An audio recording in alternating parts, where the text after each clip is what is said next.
vir essa ideia de que há uma força, há uma vontade que está fora, comandando, dirigindo esses acontecimentos. Então, por isso é que Leon Denis coloca ali que é um ensaio, é como se fosse um balbuciar da alma, é a alma começando a entender, formando essa ideia de uma força superior, que ele chama de deuses, que ele chama de divindades, mas que há algo além, há algo fora que está dirigindo.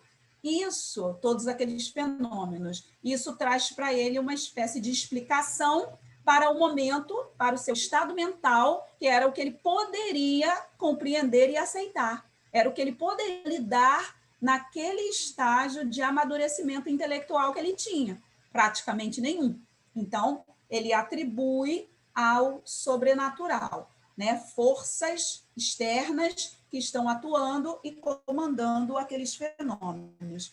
O pensamento, ele vem muito antes da filosofia e muito antes da ciência. Então, é a primeira maneira que o homem olha para esse mundo e tenta compreender as coisas que acontecem. Então, ele vai dar uma explicação mítico-religiosa, tá? Que é esse sobrenatural. E se nós pararmos para pensar, isso nos acompanha até hoje. Esse pensamento mítico-religioso, ele não se perdeu ao longo dos anos, ao longo, né, dos séculos. Nós ainda trazemos em nós esse pensamento mítico-religioso quando algumas coisas acontecem ao nosso redor e que a ciência não consegue dar conta e a gente não consegue achar respostas, nós vamos recorrer ao pensamento mítico-religioso. Então, aquilo que a gente não consegue compreender, a gente precisa encontrar uma forma que nos traga calma. E aí, muitas vezes, nós vamos no mítico, nós vamos no sobrenatural, para poder encontrar uma explicação, né? Que é o que a gente consegue lidar naquele momento. Porque a incerteza, não saber o que está acontecendo, isso é uma situação muito angustiante para todos nós.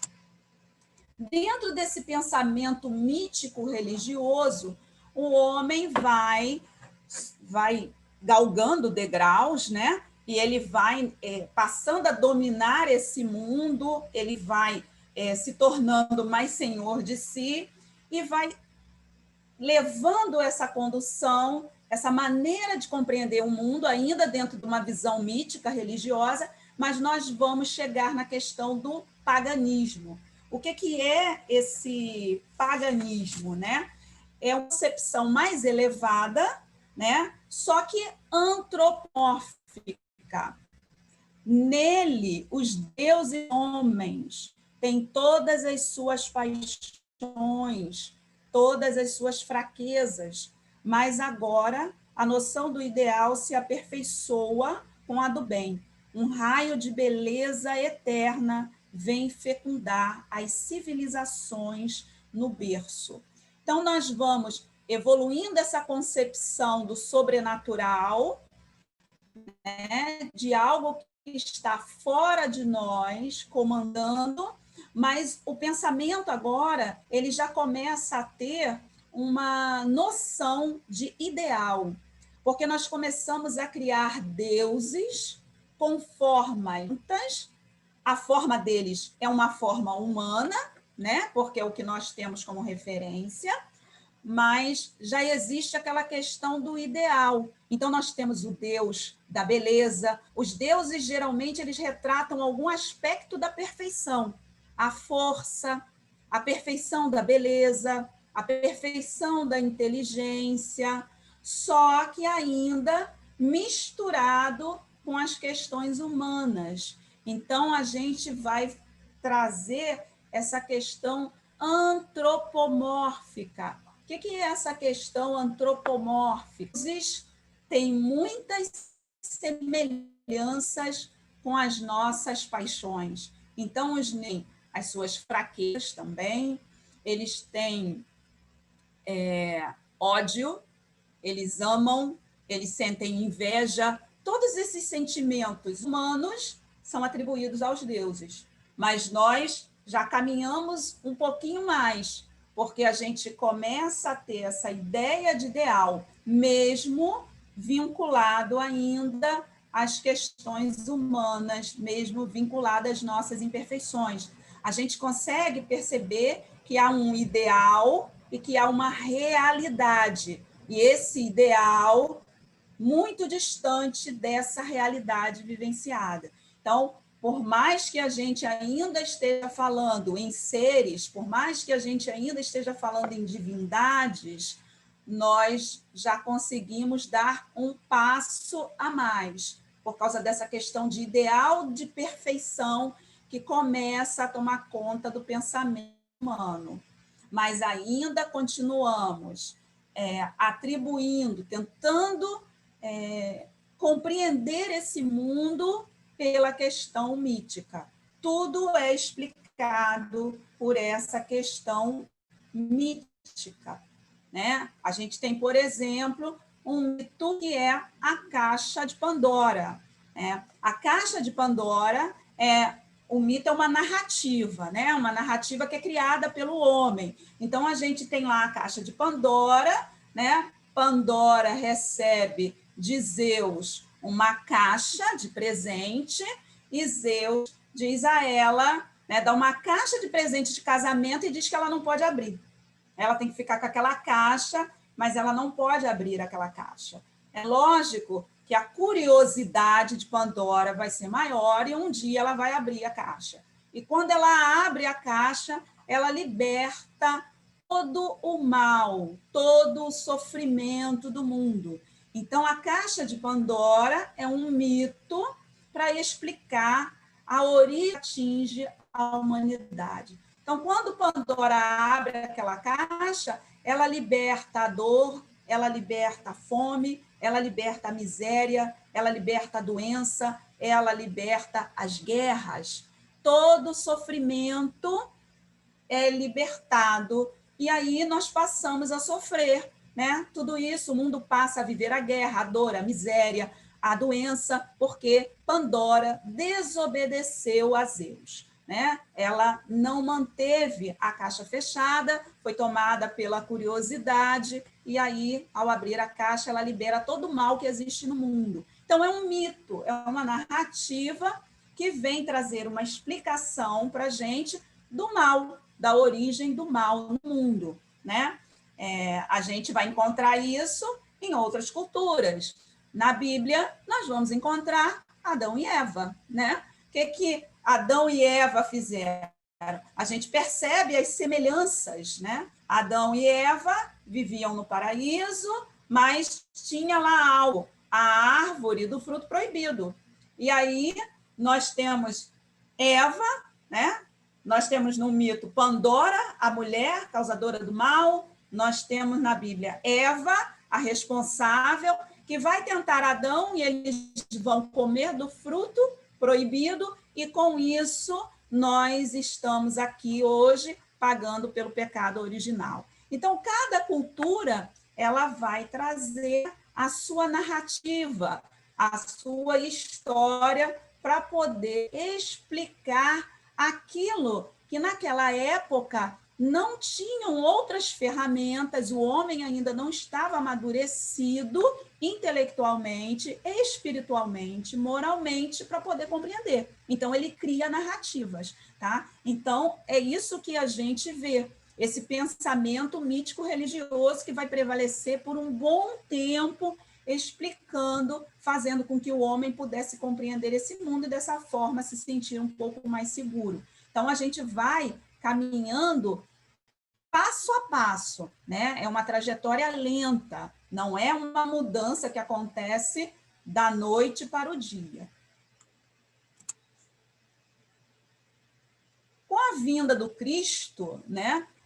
Jesus, com as suas lições, com seus exemplos, nós vamos começar a desenvolver, né? Ele vai trazer para nós, embora Moisés já vai trazer a questão do Deus único, mas vai consolidar essa questão do Deus único, Jesus, ele vai trazer para nós umas outras características, porque ele vai trazer para nós essa questão da ideia cristã. Isso é o caminhar do pensamento humano. Quando Jesus vem, ele vai trazer para nós essa questão do sacrifício, essa questão da abnegação. E Denis coloca lá no livro, no capítulo 1, o seguinte: o cristianismo, na sua origem, deve ser considerado como o maior esforço tentado pelo mundo invisível para comunicar ostensivamente com a nossa humanidade. As religiões pagãs eram ricas de fenômenos ocultos de toda espécie e de fatos de adivinhação. Mas a ressurreição, isto é, as aparições do Cristo materializado, depois de ter morrido, constituem a mais poderosa manifestação de que os homens têm sido testemunha. Antes do Cristo, a gente tinha essa visão, esse caminho, esse pensamento mítico, mas esses caminhos, eles tinham algo em comum. Todos eles falavam dessa comunhão com algo superior, chamando de deuses, chamando de divindades, sobrenatural, mas eles traziam essa comunhão de que existia algo superior, uma força maior que dirigia aquilo que acontecia no mundo. Quando Jesus vem, ele traz para nós, com a ideia cristã, a questão do sacrifício, ele traz a questão da abnegação, e com a ressurreição do Cristo, ele traz a prova da imortalidade. E aí, esse lado invisível, ele passa a ser algo concreto quando Jesus faz a sua ressurreição. Quando Jesus é crucificado e 3 dias depois ele reaparece, ele traz ali a questão, ele abre a porta do mundo espiritual. É o sinal do mundo espiritual, é o sinal do mundo extrafísico, daquilo que está fora da matéria, mas não como divindade, não como deuses, não como algo que nos amedronta, como algo concreto. Porque quando os discípulos, quando Jesus reaparece, ele é exatamente o mesmo. Ele era o mesmo Jesus que aquelas pessoas tinham convivido enquanto ele estava encarnado. Ele não era um fantasma, ele não assustava, ele é algo concreto. Então, a aparição de Jesus, ela vai trazer essa visão concreta do mundo extrafísico, desse mundo espiritual. E aí o pensamento, o nosso pensamento, em relação a essa visão, ele vai se transformando e identificando esses seres imateriais, identificando que a morte, né, ela não opera essa transformação da pessoa, porque Jesus reaparece com os seus discípulos, com as suas características, ele vai pregar para o povo com as suas características, mostrando essa imortalidade. Ao fazer isso, ele está abrindo a porta do plano espiritual. Ele está trazendo para aquelas pessoas uma noção mais concreta do que representa esse plano espiritual. Então, além da visão de que ele trouxe, né, que Moisés já tinha trabalhado a questão do Deus único, e aí que ele vai pegar esse Deus e vai transformar esse Deus em Pai, e ao fazer isso, ele vai derrubar todos aqueles conceitos que se tinha de um Deus vingativo, de um Deus que guardava as nossas paixões, de um Deus que guardava as nossas fraquezas. Porque quando Jesus se refere ao Pai, quando Jesus traz essa noção de um Deus misericordioso, quando Jesus mostra que esse Deus perdoa, que esse Deus é justiça, é amor, é bondade, é misericórdia, ele está modificando a forma de pensar que existia daquele Deus que castigava, daquele Deus que era vingativo, daquele Deus que você não ousava levantar, né, os olhos para ele, a questão da desobediência a Deus e a questão do castigo, das punições eternas. Então, tudo isso, quando ele vem pregar as lições do Evangelho, ele está derrubando daquele pensamento que ainda vigorava. Porque as pessoas temiam a Deus, temiam a ira divina, temiam ser castigados por esse Deus. E aí Jesus vem trazer essa imagem, esse conceito do Deus bom, do Deus Pai, do Deus misericordioso, do Deus que acolhe, do Deus que perdoa infinitamente, do Deus que dá uma segunda chance, terceira, quarta.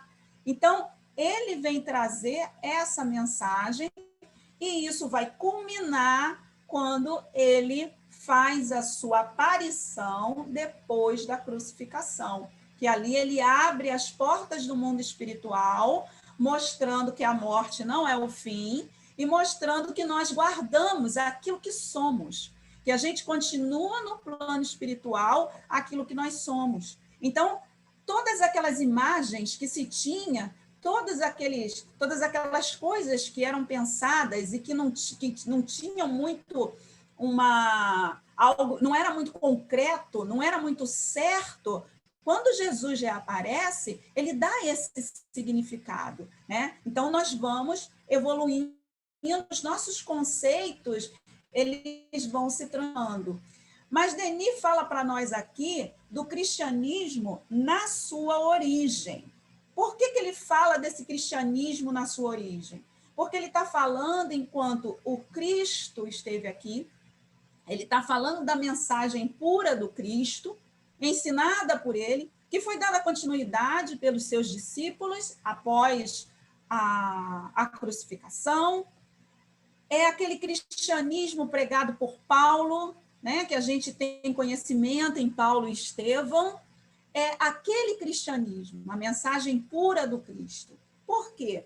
Porque depois disso, depois de um tempo, com o avançar do pensamento, o ser humano, nós vamos provocar alguns erros, alguns desvios naquela mensagem original que foi trazida pelo Cristo, né? E Denis coloca aqui que não foi uma questão nem do erro religioso, foi principalmente o erro católico, porque aí nós vamos ter, né?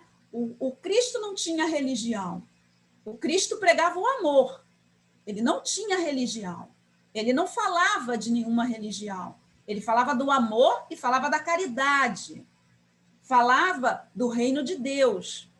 Mas aí nós vamos nos apropriar desse Cristo.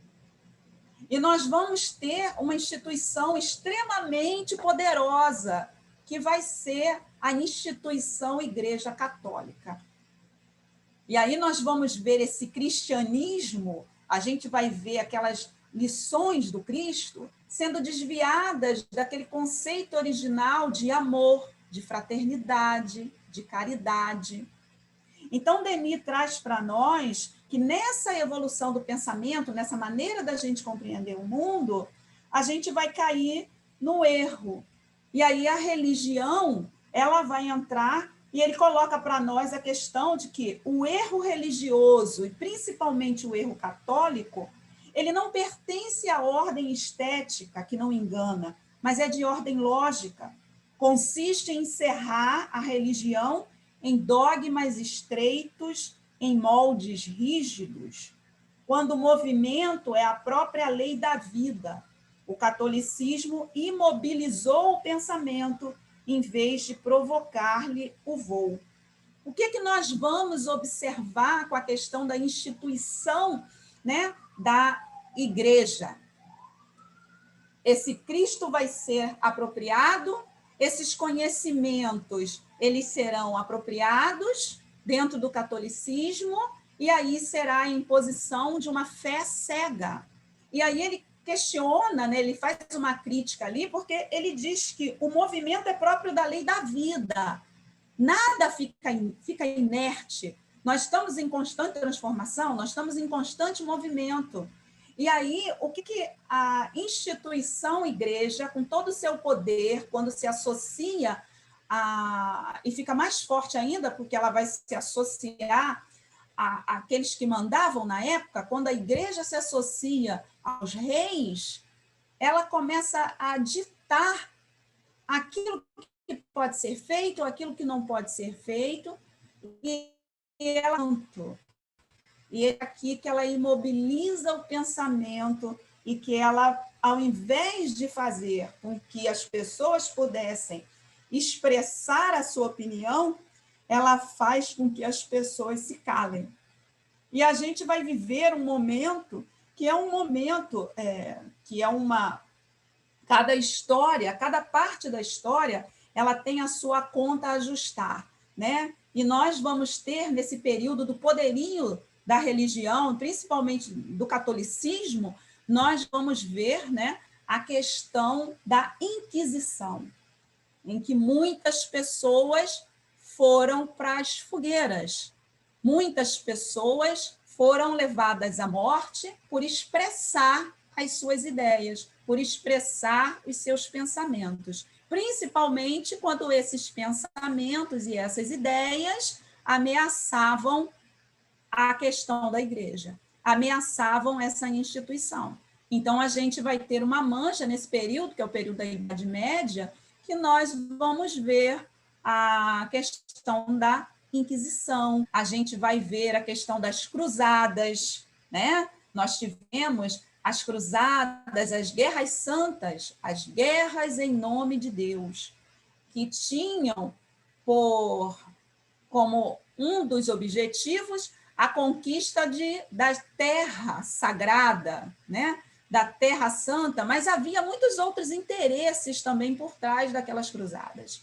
Todos aqueles que não se convertiam ao cristianismo, todos aqueles que não se dobravam aos ensinos da igreja, eram vistos como inimigos, eram vistos como infiéis e precisavam ser dizimados.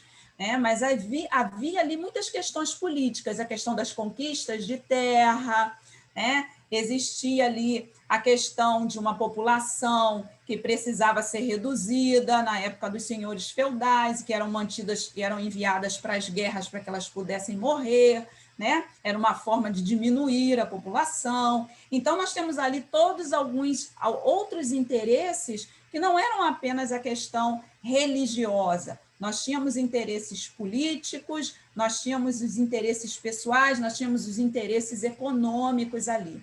Então, a gente vai ver esse cristianismo, essa ideia trazida pelo Cristo, sendo totalmente deturpada, né, para poder atender a determinados interesses, a interesses pessoais. E isso vai fazer com que a religião ela comece a perder força, no sentido dessa fé cega que começa a ser imposta, e aí ela começa a afastar os grandes pensadores. É um momento em que aqueles que ousavam manifestar publicamente as suas ideias pagavam com a própria vida, né? Então, é um período em que nós vamos ter o pensamento sendo tolhido, né? E que, segundo alguns historiadores, foi um momento que a gente perdeu muito tempo, que a gente poderia ter avançado muito mais, poderíamos estar muito mais avançados hoje, se não fosse esse período em que ficamos tolhidos com medo de expressar as nossas ideias, as nossas opiniões, porque existia um poder que dizia que a gente não podia fazer isso, né? Então, aqueles que ouviram, muitos pagaram com a própria vida, foram retirados de cena, e outros preferiram se calar, né? E aí o tempo foi passando, a humanidade continua avançando, e essas imposições, essa fé cega que tinha que aceitar aquilo que era passado, os dogmas, ela não podia questionar, né? Então, essa fé cega, com o tempo, ela vai perdendo força, porque a humanidade lentamente vai avançando. Progresso é lei divina, é lei de Deus. O homem não tem como impedir, né? Então, as próprias circunstâncias, elas vão levando e vão retirando essas pedras do caminho. Outros movimentos vão surgir e essas imposições vão nos levar à questão de fazer com que a religião comece a perder a sua força, o materialismo começa a ganhar terreno, porque a religião começa a se tornar algo não confiável. Quando as pessoas começam a utilizar-se da figura, da religião, dos conceitos religiosos para atender os seus interesses e muitas vezes até eliminar os seus adversários, porque era você que tinha o poder de dizer quem estava certo e quem estava errado, então, aqueles que eram seus adversários políticos, aqueles que você não queria que continuassem vivos, você usava, né? Dizia que a pessoa estava endemoniada, dizia eliminadas da sociedade. Então, deixa de ser algo confiável. Então, começa a perder e o materialismo vai se fortalecendo. E dentro desse materialismo que vai se fortalecendo, e esse pensamento religioso que vai perdendo essa capacidade, né, de explicar o mundo pela religião, vão surgindo, então, outros pensamentos, outras visões do mundo. E aí nós vamos chegar num pensamento religioso, essa forma de explicar o mundo pela religião, pelo mítico, pelo sobrenatural, ele perde força, ele não deixa de existir. Porque às vezes a gente pensa assim, vai surgir uma nova maneira, então aquela acabou. Não, ele não deixa de existir, ele perde a força, ele deixa de ser dominante, outro passa a ser dominante, mas ele continua ali.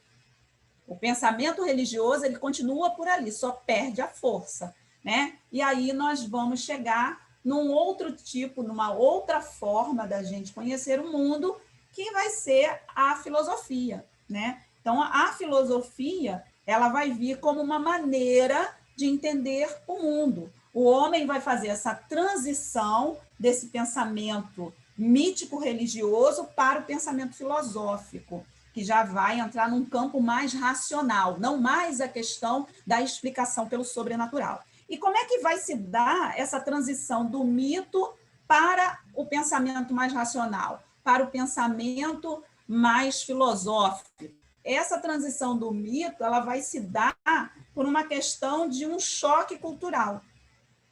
Porque conforme o homem vai avançando, vai tendo a necessidade, ele começa a interagir com outras culturas, né? Então, por exemplo, a gente vai ter o desenvolvimento do comércio. E com esse desenvolvimento do comércio, o homem começa a sair da sua cidade e ir para outras cidades. E quando ele vai para outras cidades, ele entra em contato com outras culturas. Ele vai entrar em contato com outros hábitos, outros costumes, né? Outras formas, que as pessoas têm uma outra forma de compreender o mundo. Quando ele entra em contato com essas outras culturas, ele vai estranhar isso. E ao contato com essa nova forma de ver o mundo, ele vai começar a se perguntar com quem está a verdade. Qual é a reta de ver o mundo? Porque ele vai ver crenças diferentes. Enquanto lá o seu povo explica o mundo de uma forma, quando ele vai para outras cidades, quando ele tem contato com outras pessoas, ele vê que nessas outras culturas a forma de explicar o mundo é diferente. Eles têm outros valores, eles têm outros hábitos. Então, isso começa a levantar dúvida. Quem está com a verdade? É a minha forma de ver o mundo? É a minha crença? É a minha explicação? Ou é a explicação do outro? Então, esse choque cultural é que vai provocar essas novas ideias, essa nova maneira de ver o mundo. Então, o homem ele vai começar a se questionar, porque a filosofia ela vai propor uma investigação racional do mundo. Então, quando o homem começa a se questionar, a gente não sabe exatamente quando acontece essa virada de chave, mas a gente sabe que é por meio desse contato com outros, né, com as outras culturas, notando essas diferenças, que ele começa a se perguntar. E aí ele começa a tentar explicar esse mundo não mais pelo religioso. O religioso perdeu a sua força, perdeu o crédito. Já não era mais, o homem já não dá mais valor a essa explicação do mundo pelo aspecto religioso. Então, ele começa a explicar o mundo pelo racional.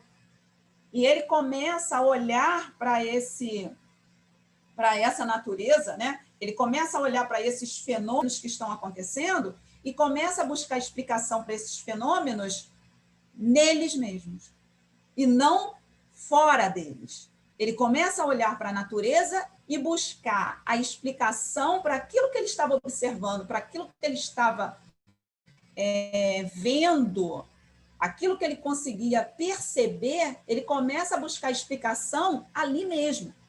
Há de ter algo ali, há de ter algum elemento, há de ter alguma força atuando ali que está provocando esse tipo de fenômeno. A gente vê que o conhecimento, o pensamento da lei de causa e efeito, ele vem evoluindo.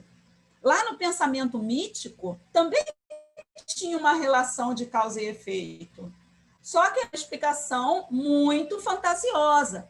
Porque quando nós pegamos o mito, por exemplo, da caixa de Pandora, quando ela abre a caixa, ela liberta o mal. Então, a gente tem ali causa e efeito, não temos? Pandora abriu a caixa, essa foi a causa. Quando ela abriu a caixa, ela deixou que todo o mal, todo o sofrimento atingisse o mundo. E aí nós passamos a sofrer o efeito da desobediência de Pandora quando ela abriu a caixa. Então, nós temos ali uma relação de causa e efeito. É muito rudimentar, mas temos. Agora, esse homem, ele não vai buscar, quando nós chegamos nesse pensamento mais racional, ele não vai buscar isso numa narrativa para poder explicar. Ele vai começar a buscar isso nos próprios fenômenos que ele observa. Então, a gente está vendo ali uma evolução da causa e efeito. E o Leon Denis, ele traz para a gente essa questão entre a filosofia e as religiões, né? Nessa questão da gente começar a pensar esse mundo mais racionalmente. E ele coloca para a gente o seguinte: as filosofias e as religiões que se têm sucedido através dos séculos constituem tantos outros estádios ou trechos percorridos pela humanidade. Ainda criança, elevando-se a planos espirituais cada vez mais vastos e que se ligam entre si. No seu encadeamento, essas crenças diversas nos aparecem como desenvolvimento gradual do ideal divino, que o pensamento reflete, com tanto mais brilho e pureza, quanto mais delicado e perfeito se vai tornando. À medida que a gente vai evoluindo, à medida que nós vamos começando a questionar esse mundo e a fazer o uso da razão, nós vamos compreendendo melhor esse mundo que nós habitamos, vamos nos dando conta das leis que estavam ali, que nós apreciávamos, mas nós ainda não tínhamos maturidade para poder compreendê-las. Então, conforme a gente veio amadurecendo ao longo do tempo, passando do estágio mítico religioso, chegamos agora ao racional e estamos mais maduros para conseguir perceber os fenômenos e as leis que estão ali. Então, nós vamos começar com a filosofia nesse queixo, nós vamos começar a esse princípio de um pensamento lógico, de um pensamento racional, que vai culminar no pensamento científico. Porque o pensamento científico ele vai nascer na filosofia. A filosofia é o princípio do pensamento científico. Só que o pensamento científico, o que acontece? Ele vai se ampliando, ele vai se emancipando da filosofia. Ele surge na filosofia. A filosofia é esse princípio do questionar, de observar, né? De estar observando e começar a questionar aquilo que você está observando, de especular, de debater, de buscar o conhecimento pelo conhecimento. Nem sempre encontrar as respostas prontas, fechadas, mas de você estar buscando esse conhecimento, de você estar ali debatendo essas ideias. E aí o pensamento científico, ele surge ali, nesse uso da razão. Só que ele vai se emancipar, ele vai se separar dessa filosofia e vai começar a estabelecer objetos de estudo. E aí nós vamos ter vários objetos de estudo. A gente vai ter a biologia, a gente vai ter a matemática, né? A gente vai ter a química.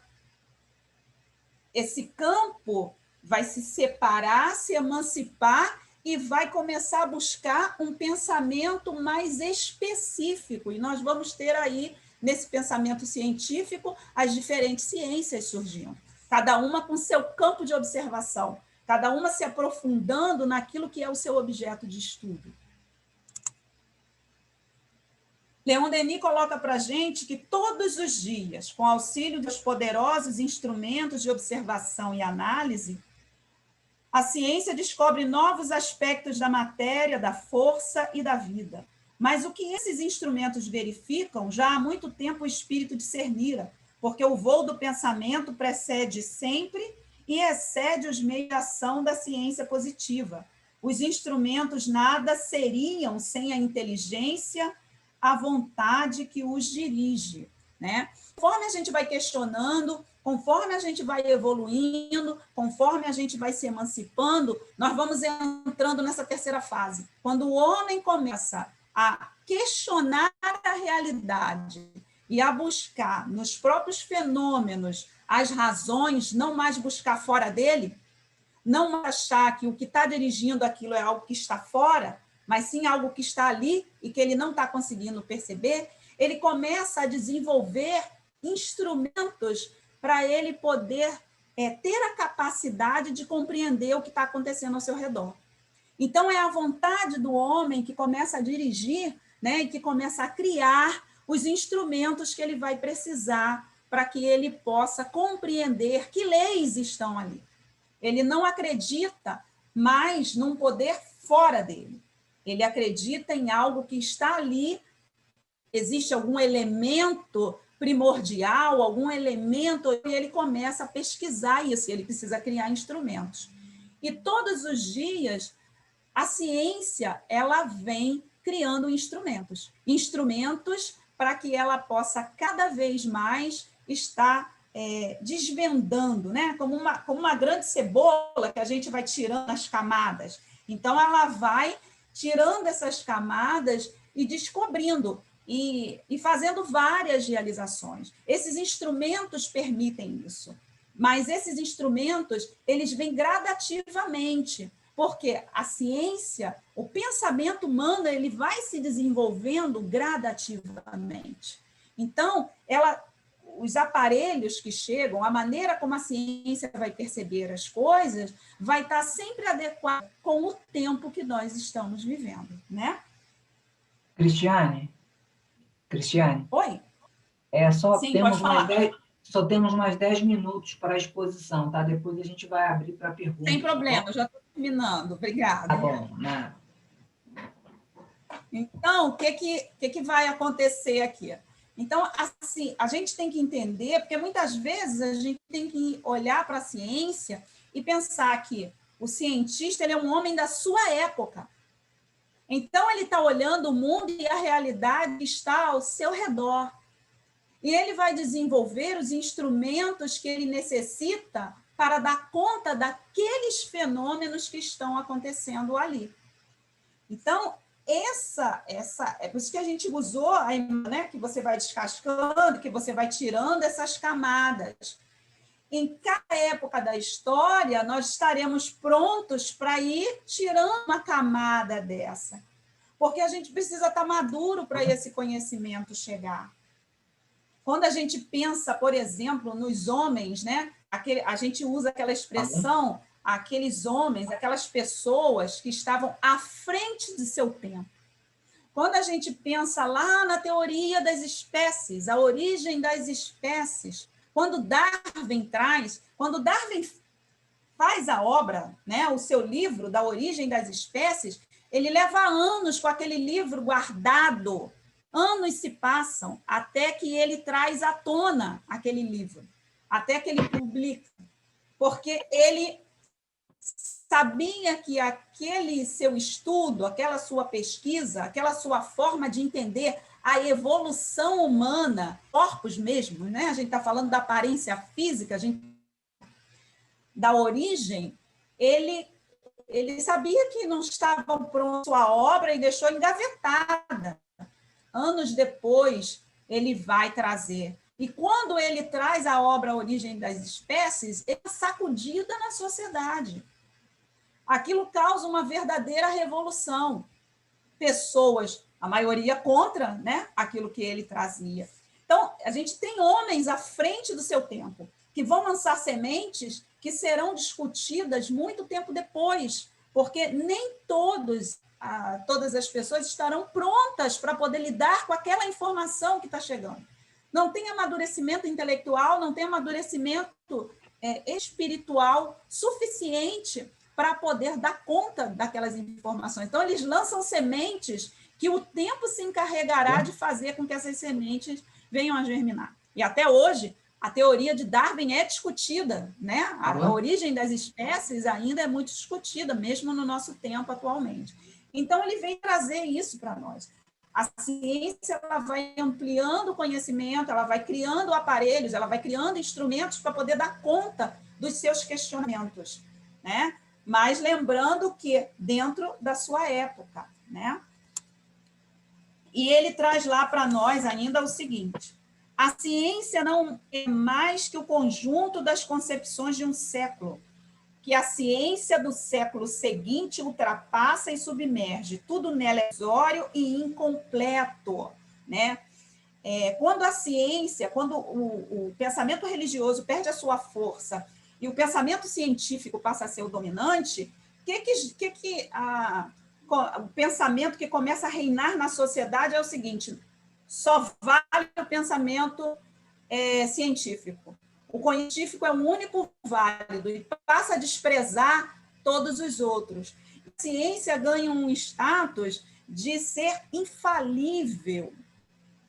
Mas a ciência não é infalível. Quantas teorias nós conhecemos hoje? Uma delas que ele cita a teoria, né, do átomo, o átomo como indivisível, e que essa teoria já foi derrubada há muito tempo. Então, a ciência ela é adequada à sua época. Daqui a 100 anos, quantas coisas que nós acreditamos hoje não serão mais tidas como verdades absolutas. Então, é isso que ele coloca aqui para nós. Isso está lá no livro No Invisível, não está nem no livro nessa obra que nós estamos nos propondo, né? Que é a questão do destino e da dor. Está lá no livro No Invisível, na primeira parte. Tudo na ciência é provisório e incompleto. Ela está dando conta de uma parcela da verdade. Mas essa verdade é muito mais ampla. É apenas uma parcela que nós estamos conseguindo ver. E ele continua: dia virá em que todos os pequenos sistemas, acanhados, envelhecidos, fundir-se-ão numa vasta síntese, abrangendo todos os reinos da ideia, ciências, filosofias, religiões, divididas hoje, reunir-se-ão na luz, e será então a vida, o esplendor do espírito, o reinado do conhecimento. E eu vou passar aqui para o último, para depois eu arrematar aqui a questão do pensamento contínuo.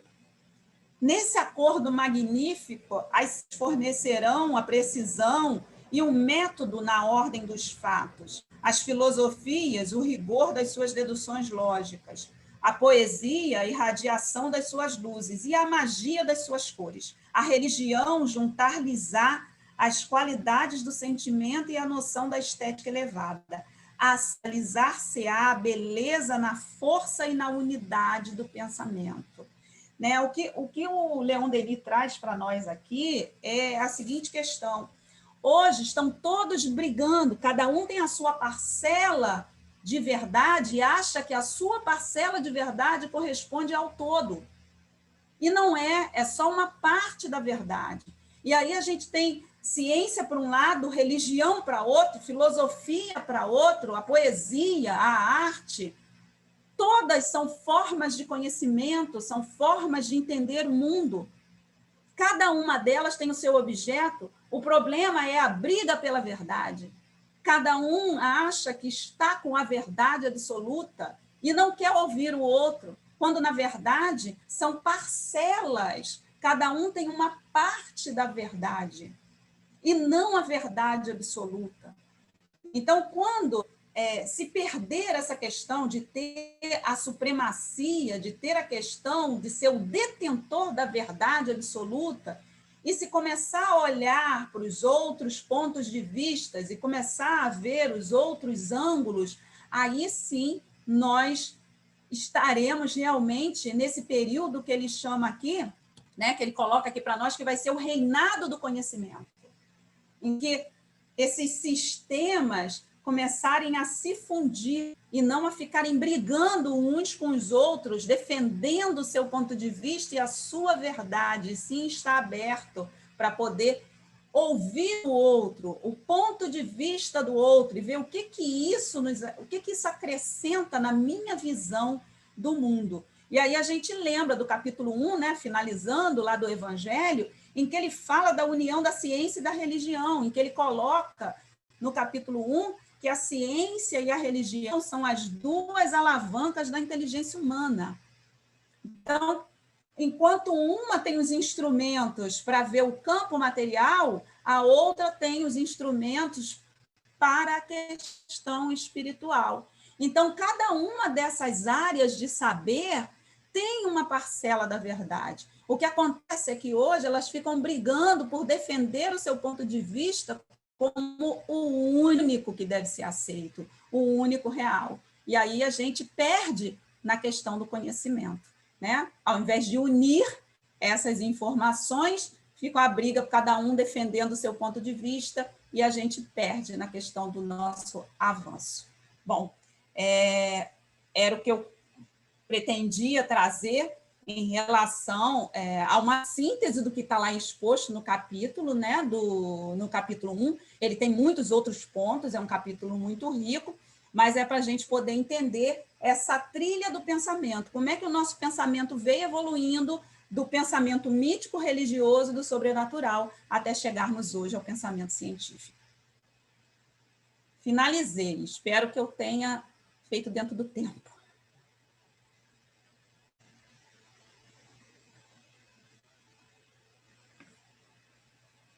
Então, agora a gente vai dar uns 2 minutinhos para você beber uma aguinha aí. E a gente vai abrir, então, para as perguntas, né? As pessoas que tiverem interesse em fazer perguntas podem formular a pergunta e fazerem direto para a Cristiane. E ela vai responder desde que esteja dentro do tema que foi explanado, tá bom? Então, ela vai tomar uma aguinha ali e vocês já podem ir formulando. Quem quiser fazer a pergunta, é só levantar a mão ou assinalar aí com o microfone, tá bom?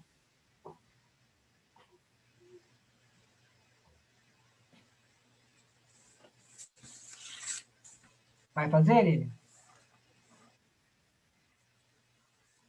Mas já pode? Tem que esperar. Espero que descanse. Deixa eu ver se ela já está pronta. Peraí. Cristiane, já está pronta ou ainda quer parar mais um pouquinho? Pode falar. Pode falar então, Lilian. Cristiane, Lilian, tudo bom? Existe um paralelo. Tudo bom. Tudo bom? De um lado, a gente tem uma fé cega e, de outro lado, a gente vê uma incredulidade, né? A tudo que possa ser superior ao homem. Ambas as acepções, elas são perigosas. O que você acha disso? O que você poderia assim, nos trazer a mais sobre isso? Dessas duas acepções? Ficou claro? Quer que eu repita? Da fé cega e dessa incredulidade? Isso. Ambas essas acepções, elas são perigosas, né? O que você pode, assim, nos dizer sobre isso? Elas são perigosas por quê? Porque quando você entra na questão da incredulidade, quando o homem para de acreditar, a fé é cega porque você não questiona nada, né? Ao você não fazer uso do seu, não fazer uso da sua capacidade de pensar, você deixa que outros dirijam a sua vida. E quando a gente fala muito dessa questão da fé cega, a gente tem visto aí tantas coisas que têm acontecido, porque o problema não é da religião, mas sim dos homens, né? Porque são pessoas que estão ocupando esse papel de guia espiritual, e aí você começa a deixar que essas pessoas te dirijam. Quando você não usa a sua capacidade de raciocínio, a gente vê alguns comportamentos, e a gente vê aí isso acontecendo em vários grupos religiosos, em que a gente se pergunta em que momento que as pessoas não perceberam que estavam diante de uma farsa, que as pessoas não perceberam que a dor, que as pessoas não perceberam que estavam diante de um acusador, né? A gente tem visto aí vários escândalos de pessoas que se utilizam da religião para poder atender os seus interesses, para poder atender às suas mazelas, né? Os seus instintos ainda inferiores, e que usam da religião para isso. Então, não fazer uso, não recorrer a tudo aquilo que você tem, que pode auxiliar com o pensamento, com o seu raciocínio, para você identificar, né, esses lobos em pele de cordeiro que se utilizam da religião para poder enganar, poder explorar, seja lá qual for o rótulo, né, que esteja sendo utilizado, essa fé cega, ela permite que você acabe caindo nessas situações. E a questão da incredulidade, quando você também fica descrente, a nada, você vai para um outro extremo. E a gente vê a questão do materialismo. E aí você entra nessa questão do materialismo, do egoísmo, né? Que é colocado para nós como a grande questão, a grande chaga, uma das grandes chagas da humanidade, e você não encontra consolação, você não encontra conforto, você acaba se perdendo, se deixando levar esse dia a dia que nós temos, e você acaba você acaba se deixando levar para um determinado caminho que é muito perigoso, que faz você ficar muito voltado só para você mesmo e não conseguir perceber outras questões do mundo. O grande problema é que a gente pensa de uma forma e rejeita a outra. Quando surge o pensamento, por exemplo, o pensamento científico, o homem rejeitou tudo que vinha da religião, como se não tivesse nada de bom ali. Sabe, parece quando ganhando questão política, quando o novo político entra, que ele acaba com dá uma ligadinha em outro horário, tá bom? tudo que foi feito antes, as boas ideias ele não preserva, ele poderia pegar bons planos e dar continuidade. Então, assim, o que a religião trouxe de bom para a humanidade? Porque ela só trouxe coisas ruins? O que a humanidade, essa questão da religiosidade acrescentou ao ser humano? Porque a religião, o próprio Denis, embora ele fala lá na obra do erro, principalmente do erro católico, não da questão da religião, mas ele também, mais à frente, ele vai falar que a religião ela tem um papel importante na educação humana. Ela tem um papel importante para aqueles seres que ainda precisam ser educados moralmente, que precisam ser contidos nas suas paixões. Então, ela tem a sua finalidade, e ele coloca isso lá. Mas a gente acaba rejeitando tudo que veio antes, não, tudo que veio antes não presta, e aí a gente vai cair nos extremos. os extremos nunca é bom. A gente deve sempre buscar o caminho do meio, a gente deve sempre buscar o equilíbrio. Então, ver o que tem de bom na questão da religiosidade, o que tem de bom na questão filosófica, o que tem de bom na questão científica. E tirarmos as nossas conclusões como seres pensantes, como estudiosos, como leitores. É isso que a gente precisa fazer. E não ir para os extremos. Não sei se eu respondi a sua questão. Respondeu sim.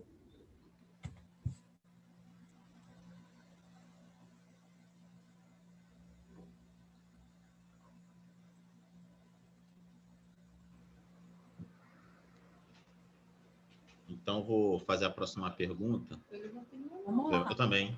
Então, pode ir. A Sônia vai fazer primeiro. Vai lá.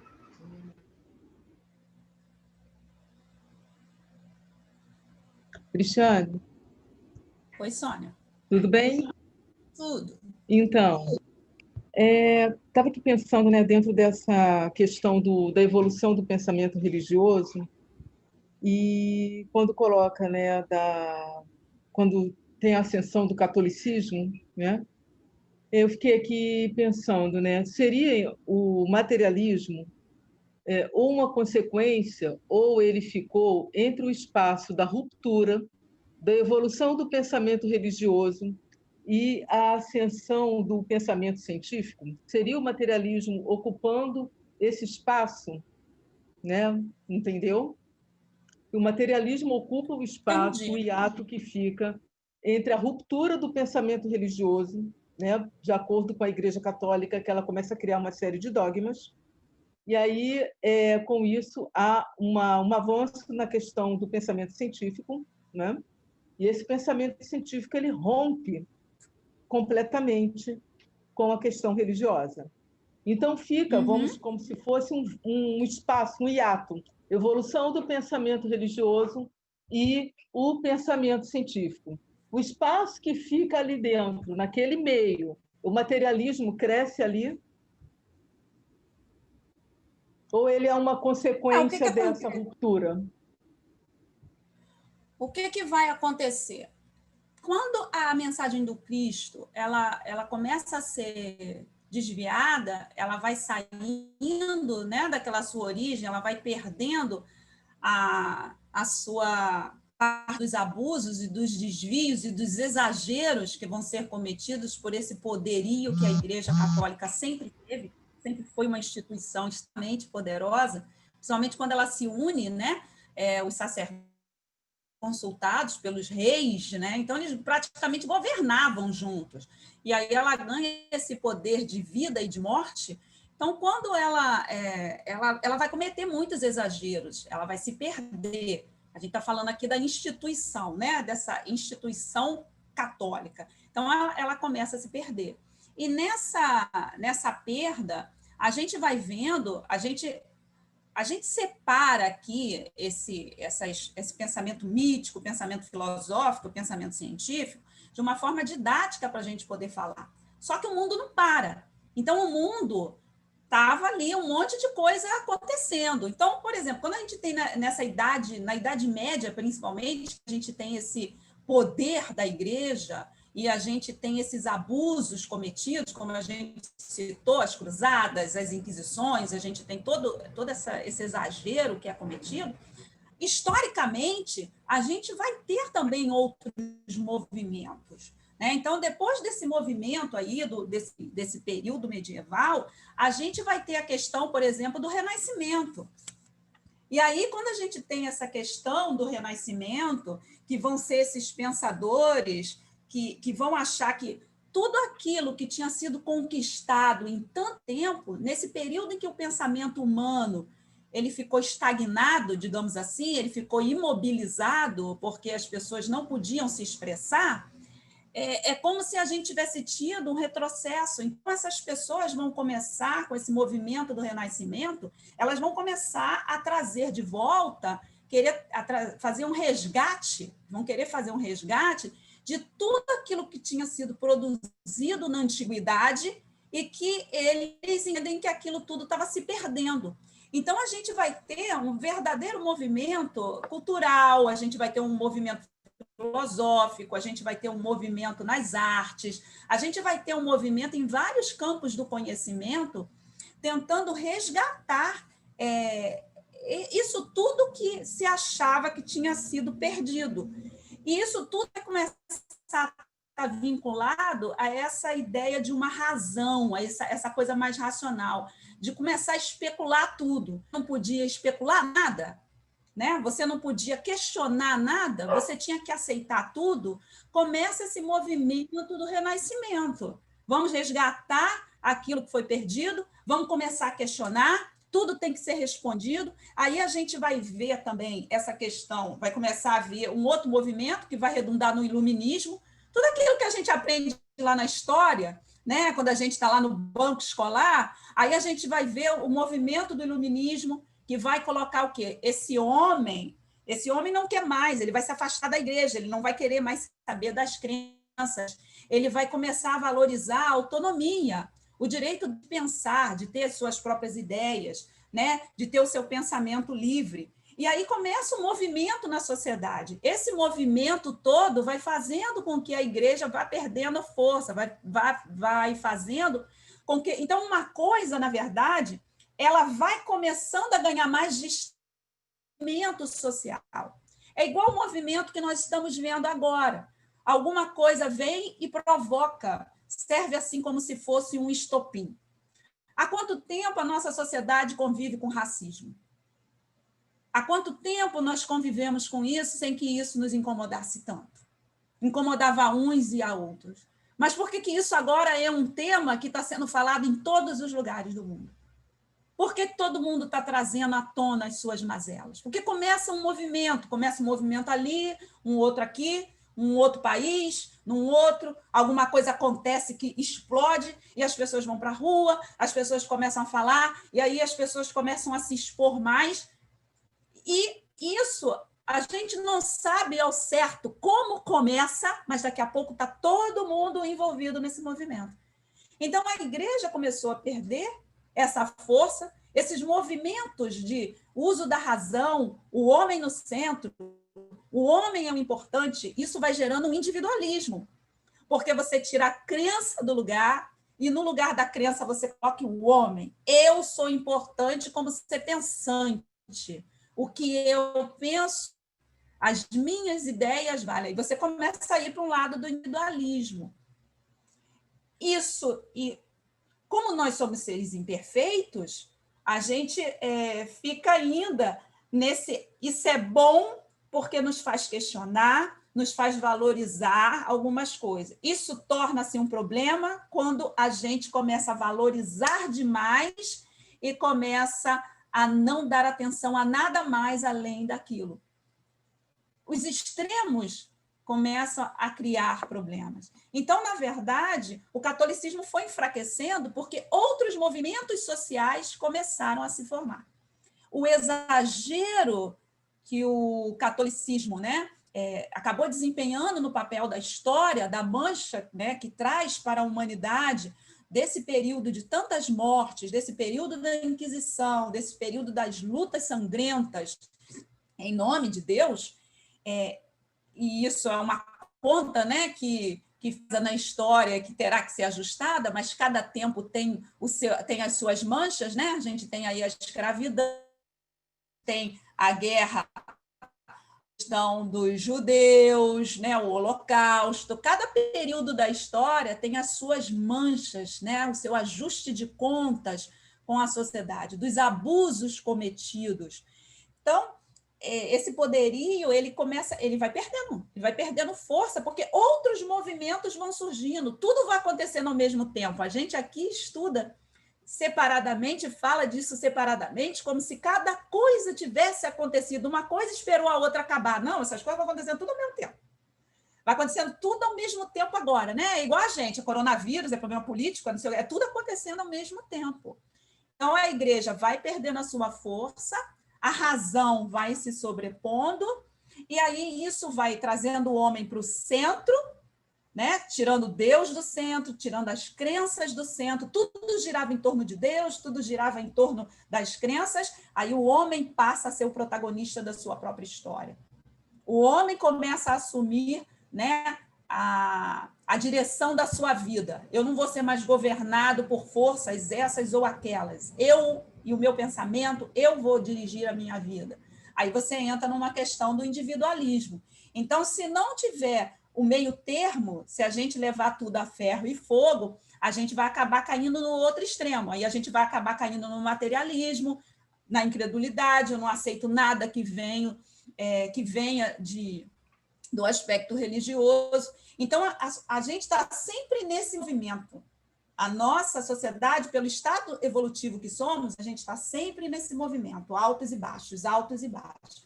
Até que um novo fato aconteça para fazer com que a gente comece a ponderar de novo, a refletir para buscar um equilíbrio, né? É o equilíbrio que a gente precisa buscar. Então, hoje, a gente já percebe que religião e ciência já não são assim, já não estão tão separados assim. A gente já começa a ver a ciência entrando por algumas questões religiosas, a religião também verificando algumas outras questões. Então, a gente está vivendo um momento agora que a ciência está sendo muito valorizada, né? Nesse momento em que estamos, em que a gente tem visto a questão de vacina, e a gente tem visto a religião apoiando essas questões. Então, a gente tem pessoas chegando, espíritos que vão chegando com um espírito mais aberto, com uma mente mais aberta, que vão tentando fazer esse papel conciliador na sociedade.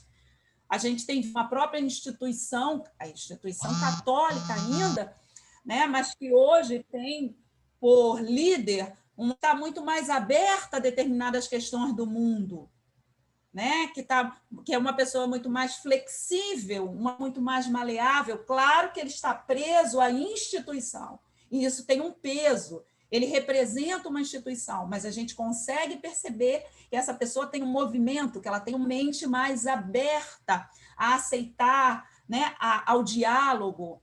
Hoje a gente vê uma sociedade mais aberta ao diálogo. As guerras acontecem. O mundo, hoje em dia, está muito mais aberto ao diálogo do que as guerras. Porque começar uma guerra, você começa, mas saber quando ela vai acabar. E uma guerra, ela custa muito. Ela custa, gasta, ela exige muito dinheiro. Não é só sofrimento. Exige muito dinheiro, você não sabe, vai durar 5 anos, 10 anos, 20 anos. E você tem que manter tropas, armamentos, mantimentos. Então, custa-se muito. Então, hoje nós vemos uma sociedade mais aberta ao diálogo. Tudo isso vai acontecendo ao mesmo tempo, né? O mundo ele vai vivendo isso tudo, esse caldo ele está fervendo ao mesmo tempo. Então, na verdade, a gente vai vendo esse movimento da igreja lá no período medieval perdendo força, porque outros movimentos vão surgindo, que vão questionando, que vão outras pessoas fazendo adesão a esse movimento, e aí a gente vai vendo, deixa de ficar em destaque a questão religiosa e passa a se destacar o pensamento. O homem, como está ali dirigindo a sua própria vida, começa a ficar no centro de novo. Mas isso, como nós somos imperfeitos, gera também outros transtornos, geram outros problemas. E aí outras situações vão surgindo na sociedade, sempre buscando trazer de volta esse equilíbrio, né? É o trabalho da espiritualidade, né? Atuando, tentando buscar esse equilíbrio. A gente está sempre nesse movimento de altos e baixos. Respondi?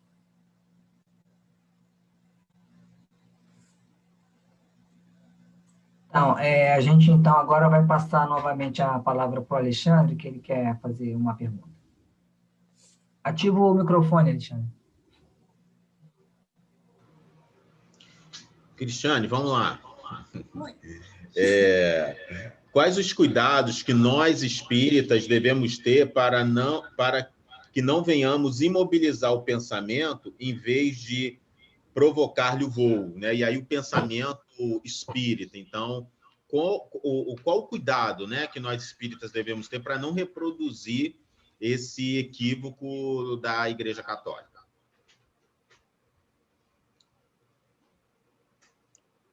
Tá, vamos lá.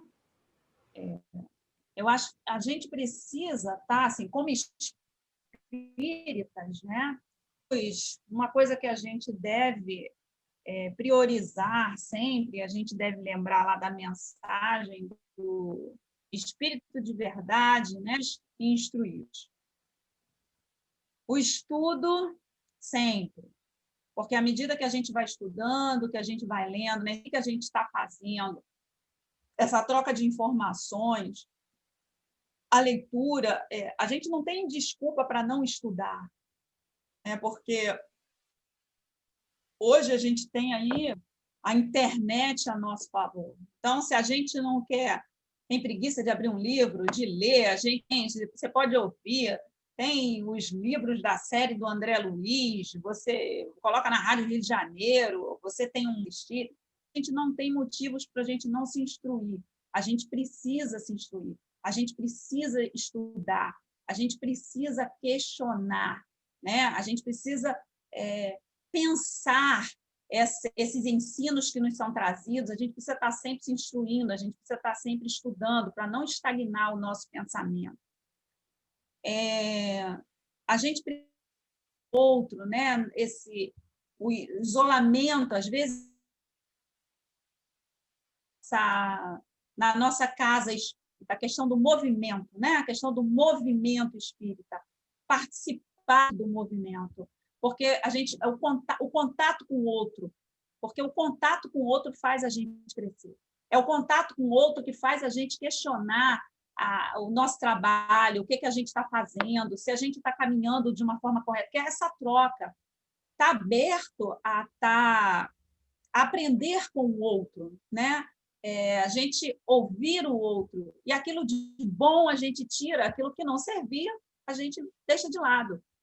Porque quando a gente está aberto a aprender, a gente nunca vai sair o mesmo de um diálogo, né? dessa troca, porque quando eu chego e trago, venho com a minha ideia, e eu escuto a ideia do outro, eu cheguei com uma ideia, mas quando eu sair daquele encontro, eu vou sair com duas, porque eu vou sair com a minha e com a do outro. E o outro, se estiver aberto, também da mesma maneira. E aí eu vou comparar essas ideias e ver o que aquilo que o outro trouxe é de bom que pode me acrescentar. Então, a gente não buscar esse isolamento, né? A gente está nesse movimento de estar aprendendo. O cuidado com as coisas que chegam, né? Com determinadas novidades. Eu não gosto, as pessoas, de uma palavra, as pessoas às vezes falam muito da questão da pureza doutrinária. Eu não gosto muito dessa palavra de pureza doutrinária, né? De pureza. Eu acho que isso remete a outras questões, né? Em nome de pureza, a gente já teve guerras, a gente já teve um monte de gente aí em nome de uma ideia de pureza. A gente tem que se lembrar sempre, por exemplo, quando a gente está falando da doutrina espírita, a gente tem que ter a fidelidade da codificação. A codificação é a nossa base. Então, aquilo que a gente faz no nosso trabalho, né? A maneira como a gente conduz o nosso trabalho, ele tem que estar pautado na codificação, no que Kardec trouxe para nós, né? Os espíritos sempre colocaram isso. Se um dia qualquer espírito sempre colocou isso, Chico ouviu isso, e outros companheiros ouviram, o próprio Kardec ouviu isso, qualquer coisa que a gente fala, que fira aquilo que é o básico da doutrina, fique com Kardec, fique com a doutrina, né? E muitos companheiros no meio que esquecem disso. Às vezes, uma assinatura de um espírito, uma mensagem única, uma mensagem, né? Às vezes, a gente vê circulando nas redes sociais, nas mídias sociais, Chico Xavier falando quem é que vai ser, né? Para a gente votar no fulano de tal, porque o fulano de tal é a pessoa que é o salvador do Brasil. E a mensagem da pandemia, e a mensagem de não sei o quê. Gente, será que Chico Xavier ele não sabe essas coisas encarnado? Será que desencarnado está se ocupando dessas questões? É isso, é a gente ver um negócio e parar para pensar. é pensar, refletir naquilo. Aquilo está de acordo com a vivência que aquela pessoa tinha? Qual seria a utilidade dos espíritos fazerem isso? Qual é a utilidade de trazer essa informação? Para que os espíritos... pandemia, de vez em quando eu recebo uma mensagem, foi dito pelo espírito tal que a pandemia vai acabar de... Qual é a utilidade de a gente saber disso? A ciência está aí investigando. Será que os espíritos iam revelar isso? Porque quando a gente vê determinadas obras, quando a gente vê... Eles não revelam um monte de coisa, sabe que a gente não tem capacidade, maturidade para lidar com determinadas informações, não estamos maduros, e o que essa informação vai trazer de proveito? Então, é a gente fazer isso é não imobilizar o seu pensamento, isso é você pegar os conhecimentos que a gente tem, é pegar aquilo que as obras básicas nos trazem, aquilo que nós aprendemos com a espiritualidade, botar em prática no nosso dia a dia. A gente não pode olhar para o mundo com o olhar do leigo, e aí eu não estou falando que nós somos melhores ou mais importantes do que nenhuma outra, não é isso que eu estou falando. Mas se nós acreditamos em lei de causa e efeito, se nós acreditamos na reencarnação, se nós acreditamos que a Terra, passando por um momento de transição, que ela está mudando a sua classificação dentro da escala espírita, ela está indo para um mundo de reação, se a gente acredita em tudo isso, eu não posso olhar para o mundo e ver as coisas que estão acontecendo e não pegar esses ensinos, não pegar esse conhecimento e pensar o mundo por esse viés, por esse conhecimento. Isso é não imobilizar o nosso pensamento, é agir com conhecimento de causa e não simplesmente reagir. É a gente pensar as coisas, qual é a utilidade disso, qual é o meu papel nisso, como é que eu devo conduzir os trabalhos da minha casa. Então, nós temos como referência, nosso guia e modelo é Jesus. Qualquer coisa que fuja disso tem alguma coisa errada. A nossa referência em relação à doutrina espírita, o conhecimento, o corpo da doutrina é Kardec. Qualquer coisa que fuja disso tem alguma coisa errada. Eu tenho que me questionar. Isso. Mas como é que eu sei disso? É me instruindo. Então, vamos fazer isso, manter o nosso pensamento ativo, vamos continuar estudando, vamos continuar trocando, não vamos nos fechar e nos amarmos. O que é esse nos amarmos? É estarmos abertos às opiniões, é respeitar a opinião do outro, o outro tem o direito de pensar diferente de mim. Isso não o torna meu inimigo, é a tolerância religiosa, não achar que nós somos os donos da verdade. A verdade, ela é uma coisa muito maior, nós temos parcelas dessa verdade de acordo com o nosso grau de entendimento. Então, são partes de um todo, cada um de nós tem a parte de um todo. Então, se a gente parar de brigar para ser o dono da verdade, e a gente começar a se olhar com um pouco mais de tolerância, e a gente começar a entender que eu tenho uma parcela que o outro tem, que a gente pode estar trocando uns com os outros e vendo de que maneira a gente pode acrescentar um ao outro, a gente pode crescer juntos. A gente tem muito para aprender junto. E nós aprendemos no contato um com o outro. Não é à toa que nós somos seres sociais. E não é à toa que essa pandemia mexeu tanto conosco psicologicamente, porque tirou de nós essa capacidade, nos impediu de estarmos em contato uns com os outros. O homem é naturalmente um ser social, e a gente só cresce no contato com o outro. É no contato que a gente desenvolve o nosso pensamento, e que a gente vai percebendo melhor a maneira da gente trabalhar, a forma correta, dentro do nível evolutivo que eu me encontro. Não sei se eu respondi.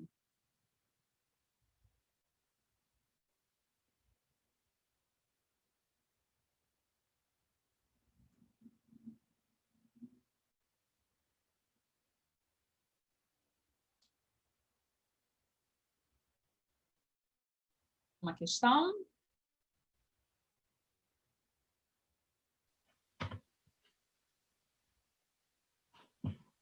Então, agora eu vou fazer uma pergunta e depois, com a sua resposta, você pode finalizar. Tá bom? Está escutando? Tá bom. Bom, gente. Oi? Posso então, finalizar, então? Não, então pode finalizar. Pode Você fechar. tinha alguma Então, coisa para perguntar? Não, tudo bem, não tem problema. Você já respondeu com a resposta do Alexandre. Então tá. Bom, então, gente, eu agradeço pela oportunidade, né, de estar aqui com vocês, desenvolvendo esse estudo, que a gente possa estar, né, em outros momentos juntos. Por enquanto, a gente não pode se encontrar presencialmente, mas isso não impede, né, que a gente encontre novas formas de trabalhar, né? A espiritualidade vai intuindo, vai nos envolvendo e, olha, tirou a gente da nossa zona de conforto e quantas coisas a gente está descobrindo com novas ferramentas, encontrando novas maneiras de usar as ferramentas, a tecnologia. Então, eu agradeço pela oportunidade. Nesse início de ano, desejo a todos um feliz ano novo, né? Que a gente possa fazer, cada um de nós, a nossa parte para que seja um ano bom. Nós teremos aí 365 dias novinhos, né? Já passou aí um, né? Hoje já são 2, para a gente poder, aproveitando ao máximo as oportunidades que nós teremos de crescimento. A gente não sabe o que nos está reservado, né? Um dia eu ouvi uma frase que dizia que afaste a ele os seus planos, né? Porque muitas vezes nós fazemos planos, mas Deus tem outros planos. Então, que nós estejamos aquilo que o novo ano irá nos trazer, com certeza é necessário para nós, faz parte do nosso processo de crescimento, né? Nós só temos aquilo de que necessitamos para o nosso processo de crescimento e de aprendizado, mas que a gente caminhe durante o tempo com muita fé e com muita esperança de Deus possa nos envolver a todos.